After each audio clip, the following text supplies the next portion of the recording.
In this video, I'm going to show you how to use Amazon's Mechanical Turk to get proofreading for very, very cheap. Now, in my workshops, I talk about this concept of writing a post and then getting it proofread. I'm not a very good with grammar, spelling, and so this has been invaluable in my quest to create a lot of content online. So over here, I have a post that I just wrote up. I've got the image ready to post on here, and so I'm very close to making this live. So what I've done is make sure it's formatted correctly. I've got text, the H2 tag, heading 2 tags are there. I need to add some links here. I'll do that later. But nonetheless, it looks like a pretty complete post. And so from here, what I'm going to do is I select all, which this I've already done, but then I come over to Google Docs. And what you want to do is create a blog post. I just call it blog post in my Google Docs. It's a document. And then I paste the text there. And it doesn't have to look perfect as long as all the text there, how it looks in on the blog post. And I use the same document every time. So the next time I write an article, I'm just going to highlight all this and paste over it my newest entry or the newest content that I've written up. And I'll show you why that makes it easy in just a minute. So once I get it copied and pasted, I go over to Mechanical Turk, and you want to do create, and then you want to create hits individually. And when you do that, it has this simple form. Now, one thing I've done is I've created an Evernote that references all the items I put in here. Let me pull that up.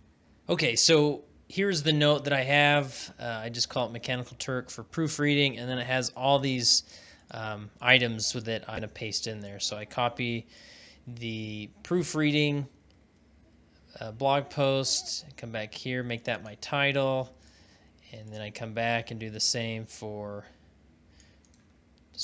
description.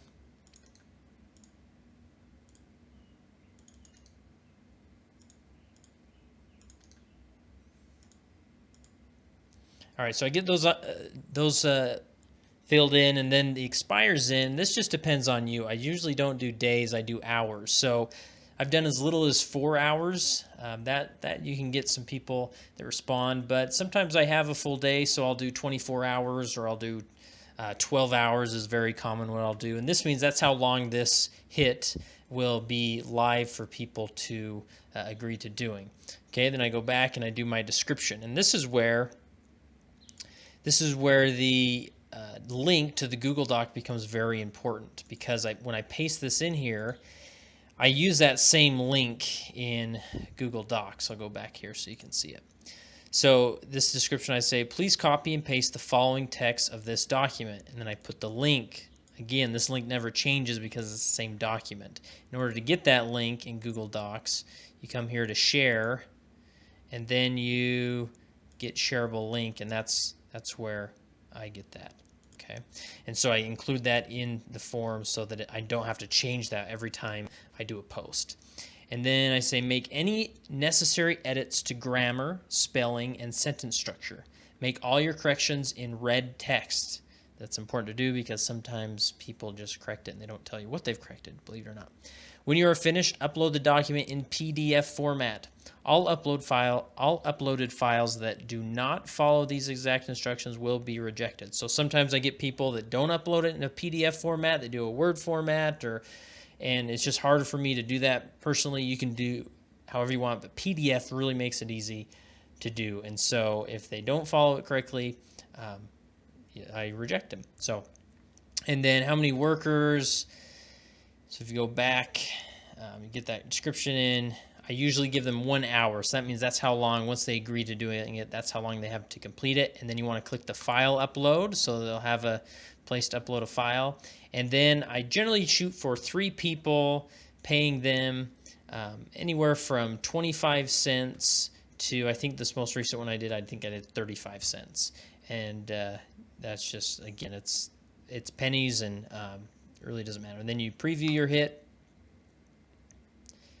and then you can review it one last time, and then create hit. and then you wait. Now, after that time has passed, and you can check it to see if people are uploading throughout that time, but then you come to manage, do manage hits individually, and lo and behold, there it is. I have 3 review submissions. Okay, now I click on the 3 review submissions. It kind of brings up this dashboard, shows me this is the worker ID, and you can actually give them a bonus when you're done, or you can send them an email address. If they do a really good job, you can email these people and hire them every time you do it. You know, they may ask for a little bit more what you gave them now, but that's okay to do. So then you click on view uploaded results, and I already uploaded them. And so here's the first one. Now you'll see that when I was reading, I quickly glance at it. I'm sorry, that's the last one, but it still has the same problem. That's the good one.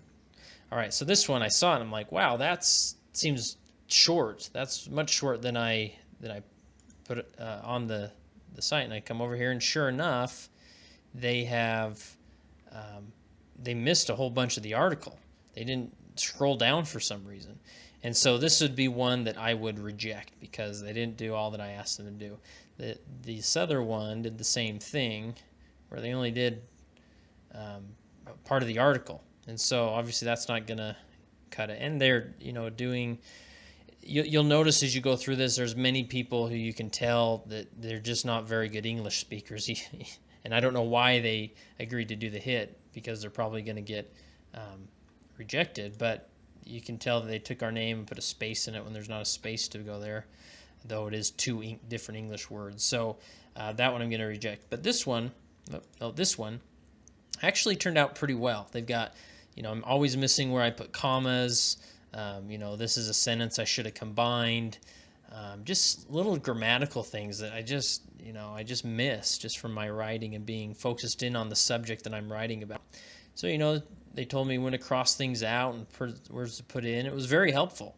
And I could tell, they're telling me where to use semicolons, which that's a good sign they know what they're talking about if they even know that they should use the semicolon. That's an area I struggle with, as do many others. So this was pretty good. So I went through it all, looked for the red, and then in my post, I got it all edited. So it's ready to go.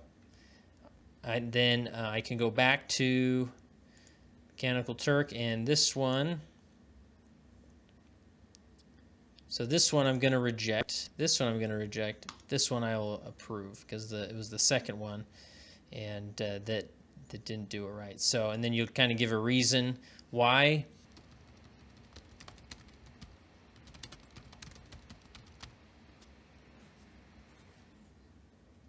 So just quickly, the complete article wasn't uploaded, and corrected. So that's reason not to pay them. So only one person is going to get that. I think I did this one for 35 cents, and then I submit it, and you've successfully reviewed. So this one's done until the next time I need to use the Mechanical Turk.